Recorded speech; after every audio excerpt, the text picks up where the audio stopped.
तन्मयची खूप घाई चालली होती, फटाके मी कधी वाजवतो.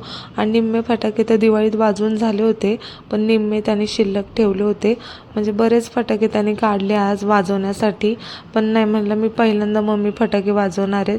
म्हणलं नाही, पूजा झाल्याशिवाय काही फटाके वाजवायचे नाही. तर मग तो तयार झाला. मग त्यांनी फटाके बऱ्यापैकी घेतले होते खाली अंगणामध्ये वाजवण्यासाठी.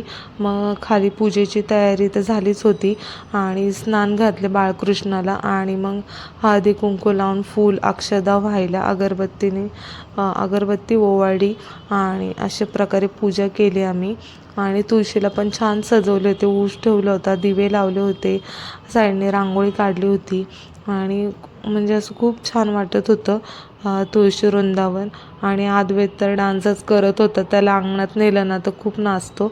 नानांनी अक्षदा वाटल्या सगळ्यांना, अक्षदा वाटल्या, मंगलाष्टका चालू झाली, म्हणजे तुळशी विवाह चालू झाला. मग अशा प्रकारे आम्ही साऊंडवरच गाणी लावली होती, कोणी म्हणत नव्हतं, कारण की ते एकदम मस्त वाटतं साऊंडवर, आवाज पण मोठा असतो. अद्वैत तर गोलचक्राच मारत होता, त्याला काय अजून कळत नाही लग्न हे ते.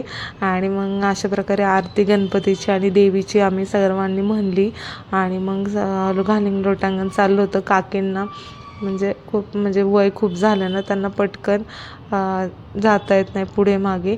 आणि मग सगळ्यांनी देवाला ओवळलं. मग नैवेद्य दाखवला फराळाचं, परत शिरा केला होता, म्हणजे जे आपण दिवाळीला फराळाचं करतो ना ते सगळं नैवेद्य दाखवला होता. आणि अद्वैत अजिबात घाबरत नव्हता, फुलबाजा त्याला, आणि जे मोठे लक्ष्मी बॉम्ब आहेत त्याला पण तो घाबरत नव्हता. आणि हा पिकॉक लावला होता, खूप छान वाटत होता आणि खूपच मस्त वाटत होता. आणि तन्मयचं तर फटाके वाजवत होता, पण त्याला काय कंटाळा येतच नव्हता. खूप सारे फटाके त्यांनी वाजवले. पण सगळ्यांना भूक लागली होती, म्हणजे 10 वाजले होते. आता काय खायचं, मग असं विचार चालला होता.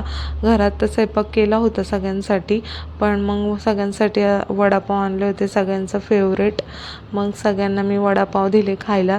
मग बऱ्याच वेळ आमच्या गप्पा गोष्टी चालू होत्या बाहेर अंगणामध्ये. तर मग सगळं कचरा ते झाडला बिडला फटाक्यांचा, तरी काय तन्मयचं फटाके वाजवायचं काय बंद होत नव्हतं आणि अद्वैतची मस्ती काय संपत नव्हती.